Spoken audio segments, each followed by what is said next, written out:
employeur. Les contrats spécifiques. Donc nous allons voir maintenant un certain nombre de contrats spécifiques, pas tous, parce qu'on se rend compte qu'il y a énormément de contrats, notamment certains qui sont réservés à quelques secteurs d'activité. Nous allons voir, on va dire, les plus connus.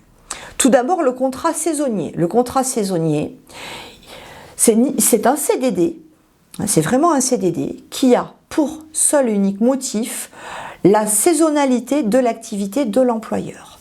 Il va être extrêmement utilisé dans tous les secteurs qui subissent une forte saisonnalité. On pense notamment au secteur du tourisme, mais pas que. Il existe aussi beaucoup de contrats saisonniers, par exemple dans l'agriculture, le ramassage des pommes, ou des champignons, ou les moissons, ou encore les maïs, etc. À noter que l'activité de l'entreprise subit toujours la même variation. C'est toujours les mêmes pics d'activité. Le contrat saisonnier ne peut pas excéder 8 mois par an. Au-delà de 8 mois par an, l'employeur devra trouver une autre solution. Mais il peut aller jusqu'à 8 mois par an. Il peut être conclu soit à temps complet, soit à temps partiel, en fonction toujours des besoins de l'entreprise. Ce type de contrat CDD peut très bien ne pas mentionner de date de fin. Il devra cependant mentionner la durée prévue de la saisonnalité, ainsi qu'une durée minimale d'emploi. Une succession de contrats saisonniers est tout à fait possible dans les mêmes règles qu'une succession de CDD et en respectant les mêmes carences. La spécificité du contrat saisonnier, c'est qu'il peut comporter une clause de reconduction. Depuis quelque temps maintenant, il est préconisé, la loi impose aux employeurs de saisonniers de reprendre, dans la mesure du possible, les mêmes salariés d'une saison sur l'autre. Donc le contrat peut très bien conclure une clause de reconduction qui indiquera que le salarié sera reconduit pour les années suivantes. Si tout se passe bien, bien évidemment. Attention quand même à la rédaction de cette clause afin que le contrat ne soit pas requalifié en CDI. C'est-à-dire que cette clause ne doit pas prévoir de reconduction automatique, mais simplement une priorité d'emploi en faveur du salarié. Ce contrat ne donne pas droit à l'indemnité de précarité. Par exemple, un serveur dans un restaurant de haute montagne, contrat de décembre à mars par exemple, puis de juin à septembre. Ça peut être également un contrat saisonnier dans l'agriculture pour faire la saison des betteraves, par exemple, saison des betteraves qui dure d'octobre jusqu'à décembre tous les ans. Nous allons également parler du contrat de travail intermittent, le fameux CDI, contrat à durée indéterminée intermittent. Ce contrat a été créé pour pallier justement à la règle des 8 mois maximum des contrats saisonniers. Il arrive que certaines entreprises aient besoin de salariés plus de 8 mois, mais pas pour une durée complète quand même.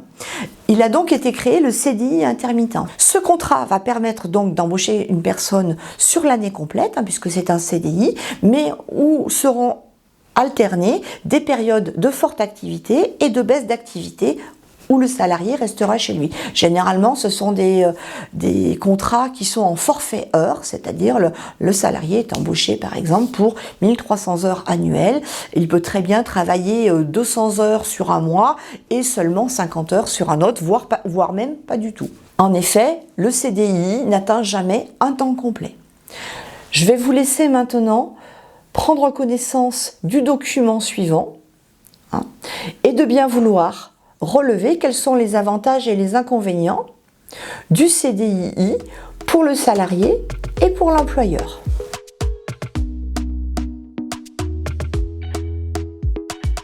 Le contrat de génération, je vous en parle quand même si malheureusement ce contrat est mort de sa belle mort.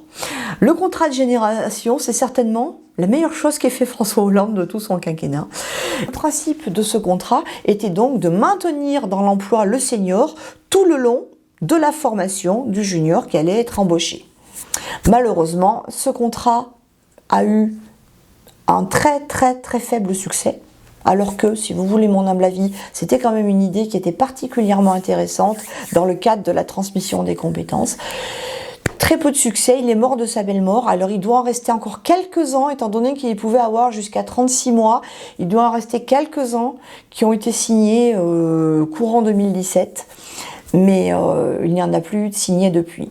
Voilà. Nous allons également parler du CDD senior. Le CDD senior va permettre effectivement d'embaucher une personne en fin de carrière afin de lui permettre de continuer à acquérir des droits jusqu'à l'âge de la retraite.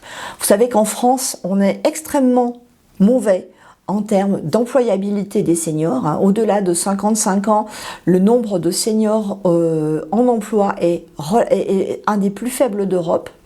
Donc le but, c'est vraiment d'essayer d'y remédier en employant des personnes, justement des seniors. Ce contrat va donc avoir certains avantages. Voilà, comme vous le savez, il est très compliqué quand on a plus de 55 ans de retrouver un emploi, c'est pas toujours évident.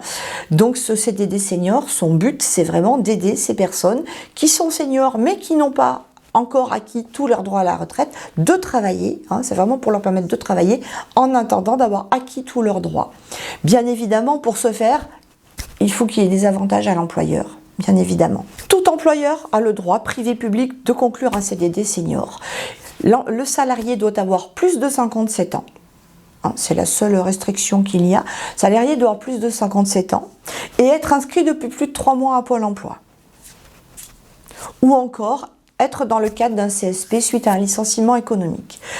Le CDD senior est d'une longue durée. Il est de 18 mois renouvelable jusqu'à 36 mois. Donc c'est vraiment une longue durée. Le but effectivement étant de permettre à ces personnes d'acquérir suffisamment de droits pour pouvoir prétendre à leur départ à la retraite ensuite.